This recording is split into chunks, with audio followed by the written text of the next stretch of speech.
Language recordings.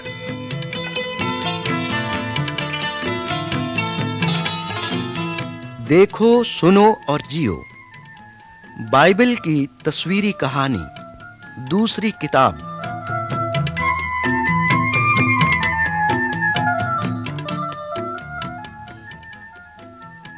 خدا کے شہزور مرد۔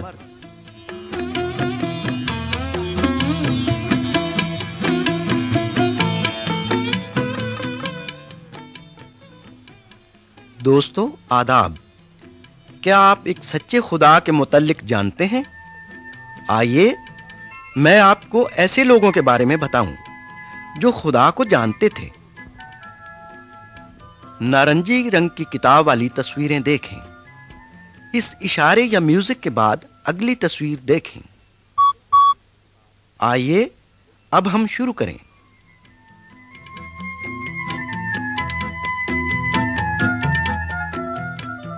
تصویر نمبر 1، دو بھائی۔ اس تصویر میں دو بھائی آپس میں ایک سودا کر رہے ہیں۔ ایک کا نام عیساؤ ہے اور وہ ایک ماہر شکاری ہے۔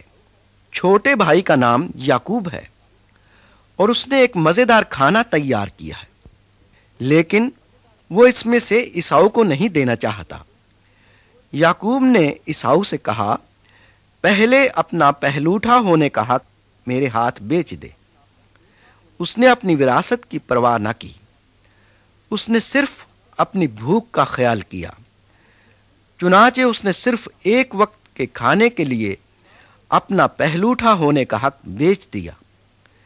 یعقوب کے نام کا مطلب ہی دھوکہ باز ہے، اور دوسروں کو دھوکہ دینا بھی یعقوب کی فطرت میں شامل تھا۔ حتیٰ کہ یعقوب نے اپنے باپ سے بھی دھوکہ کیا۔ تصویر نمبر 2، یعقوب کا خواب۔ عیساؤ یعقوب سے نفرت کرتا تھا اور اسے جان سے مار دینا چاہتا تھا۔ چنانچہ یعقوب اپنے گھر سے بھاگ کھڑا ہوا۔ اس تصویر میں یعقوب خواب دیکھ رہا ہے۔ اس نے خدا کو آسمان میں اور اس کے فرشتوں کو زمین پر اترتے ہوئے دیکھا۔ خدا نے یعقوب سے کہا، میں یہ زمین تجھے اور تیری نسل کو دوں گا، اور زمین کے سب قبیلے تیرے وسیلے سے برکت پائیں گے۔ جہاں کہیں تو جائے گا میں تیرے ساتھ چلوں گا۔ خدا جانتا تھا کہ یعقوب دھوکے باز ہے، لیکن خدا یعقوب کو پیار کرتا تھا اور وہ اسے تبدیل کرنا چاہتا تھا۔ اسی لیے اس نے اس سے یہ عجیب و غریب وعدے کیے۔ تصویر نمبر 3، یعقوب اور لابن۔ یعقوب دوسروں کو بھی دھوکہ دیتا رہا، لیکن کئی دفعہ دوسرے بھی اسے دھوکہ دے جاتے۔ یعقوب اپنے ماموں لابن کے پاس کام کرنے لگا۔ وہ لابن کی چھوٹی بیٹی راخل سے شادی کرنا چاہتا تھا۔ وہ اس لڑکی کی خاطر 7 برس تک لابن کے پاس کام کرتا رہا۔ تب لابن نے دھوکے سے اپنی بڑی بیٹی یعقوب کے ساتھ بیاہ دی۔ لابن نے راخل کی خاطر یعقوب کو مزید 7 برس کام کرنے پر مجبور کیا۔ اب یعقوب نے لابن کو دھوکہ دیا۔ اس نے لابن کے گلے میں سے اپنے لیے بہترین جانور الگ کر لیے۔ تب خدا نے یعقوب سے کہا، تو اپنے باپ کے ملک میں لوٹ جا۔ تصویر نمبر 4، یعقوب کی خدا سے ملاقات۔ یعقوب اپنے وطن واپس جانا چاہتا تھا، لیکن وہ عیساؤ سے ڈرتا تھا۔ جو دوسروں کو دھوکہ دیتے ہیں انہیں اکثر بدلے کا ڈر رہتا ہے۔ ایک رات ایک شخص یعقوب کے پاس آیا۔ اس نے یعقوب کے ساتھ تمام رات کشتی لڑی۔ جب سورج طلوع ہو رہا تھا تو اس شخص نے یعقوب کی ران کو اندر سے چھوا اور ران کا جوڑ الگ کر دیا۔ تب یعقوب نے جانا کہ یہ شخص خدا کی طرف سے ہے۔ اب یعقوب مقابلہ نہیں کر سکتا تھا، لیکن اس نے کہا، جب تک تو مجھے برکت نہ دے میں تجھے جانے نہیں دوں گا۔ چنانچہ اس شخص نے یعقوب سے کہا، تیرا نام اب یعقوب نہیں، اسرائیل ہوگا۔ اسرائیل کا مطلب ہے وہ شہزادہ جس نے خدا کے ساتھ کشتی لڑی اور زور آزمائی کی۔ خدا یعقوب کو، جو کہ دھوکے باز تھا، کمزور کرنا چاہتا تھا تاکہ وہ اسے شہزادہ بنا سکے، تاکہ اسے تبدیل کر سکے۔ اسرائیل سلامتی سے اپنے خاندان میں آ گیا۔ وہ ایک بڑی قوم کا باپ بنا جو خدا کی عبادت کرتی ہے۔ عزیزو، جب ہم دوسروں کو دغا دیتے ہیں تو ہم خدا کے طریقوں کے خلاف جنگ کرتے ہیں، لیکن خدا نے ایک شخص کو بھیجا ہے جو ہمیں تبدیل کر سکتا ہے۔ وہ خداوند یسوع مسیح ہے۔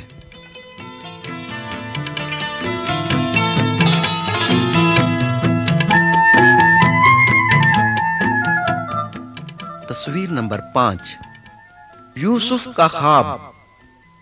یعقوب یعنی اسرائیل کے 12 بیٹے تھے۔ اس کا عزیز ترین بیٹا یوسف تھا۔ یعقوب نے یوسف کو ایک خوبصورت لباس بنوا کر دیا۔ یوسف کے بھائی اس سے حسد کرنے لگے۔ ایک رات یوسف نے خواب دیکھا۔ تب اس نے اپنے بھائیوں سے کہا، میرا خواب سنو۔ ہم سب کھیت میں پولے باندھ رہے ہیں۔ تمہارے پولوں نے میرے پولے کے گرد دائرہ بنا لیا اور میرے پولے کے سامنے جھک کر اسے سجدہ کیا۔ بھائی بہت خفا ہوئے۔ اس کا مطلب یہ ہوا کہ وہ اپنے چھوٹے بھائی کی تعظیم کریں گے۔ وہ یوسف سے نفرت کرنے لگے اور اسے نقصان پہنچانے کے لیے موقع کی تلاش میں رہتے۔ تصویر نمبر 6، یوسف کو فروخت کر دیا گیا۔ یوسف کے بھائی گھر سے بہت دور اپنی بھیڑوں کی رکھوالی کر رہے تھے۔ یعقوب نے یوسف سے کہا، جا دیکھ تیرے بھائیوں اور بھیڑ بکریوں کا کیا حال ہے۔ جب بھائیوں نے یوسف کو اپنی طرف آتے دیکھا تو انہوں نے اسے قتل کرنے کا منصوبہ بنایا۔ انہوں نے اس کا خوبصورت لباس اتار دیا اور اسے ایک خشک کنویں میں ڈال دیا۔ تب ان میں سے ایک نے کہا، اپنے بھائی کو قتل کر دینے سے ہمیں کیا حاصل ہوگا؟ کیوں نہ اسے غلام کہہ کر بیچ دیں۔ اسی لمحے کچھ سوداگر ادھر آ نکلے۔ چنانچہ بھائیوں نے یوسف کو چاندی کے 20 سکوں کے عوض بیچ دیا۔ تب انہوں نے اس کے لباس پر بکرے کے خون کے دھبے لگا دیے۔ خون آلودہ لباس وہ اپنے باپ کے پاس لے گئے۔ یعقوب کو یقین ہو گیا کہ کسی جنگلی درندے نے یوسف کو پھاڑ کھایا ہے، اور وہ گہرے دکھ کے ساتھ اس کے لیے ماتم کرتا رہا۔ تصویر نمبر 7، یوسف اور پوتیفار کی بیوی۔ سوداگروں نے یوسف کو ملک مصر میں لے جا کر فروخت کر دیا اور اسے ایک امیر شخص پوتیفار کی غلامی میں دے دیا۔ خدا یوسف کے ساتھ تھا، اور جس کام کو وہ ہاتھ لگاتا خدا اسے اقبال مند کرتا۔ جلد ہی اسے پوتیفار کے گھر کا مختار بنا دیا گیا۔ یوسف ایک حسین و جمیل نوجوان تھا۔ پوتیفار کی بیوی یوسف پر فریفتہ ہو گئی، لیکن یوسف اس کی طرف مائل نہ ہوا، کیونکہ وہ جانتا تھا کہ یہ غلط ہے۔ وہ اس کے گھر سے بھاگ نکلا، لیکن اس کے لباس کا کچھ حصہ